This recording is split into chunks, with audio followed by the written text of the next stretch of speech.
Cette seconde étape va nous permettre de poser le décor, en quelque sorte, un décor historique, décor européen, mais aussi un décor politique très actuel.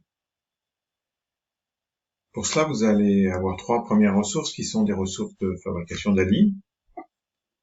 La première ressource vidéo est un petit document qui retrace l'origine du mouvement inclusif, mouvement qui remonte aux années 70 et à la lutte des minorités noires pour accéder à leurs droits, et ce mouvement s'est développé à l'ensemble des minorités, y compris maintenant, et depuis déjà quelques décennies quand même, les minorités handicapées. On verra ensuite dans la deuxième ressource pourquoi l'ONU est assez critique au travers de la Commission des droits de l'homme et du citoyen à l'encontre de la France, puisque en fait la France, si elle a ratifié la Convention européenne qui ratifie elle-même celle de l'ONU, la France a tardé à mettre en œuvre son engagement et s'est contentée de la loi de 2005 qui est une loi qui est en quelque sorte un engagement à minima par rapport à la Convention de l'ONU. Ensuite, la troisième ressource, elle fera le lien entre ce rapport très critique de l'ONU à notre rencontre, qui est paru en 2019,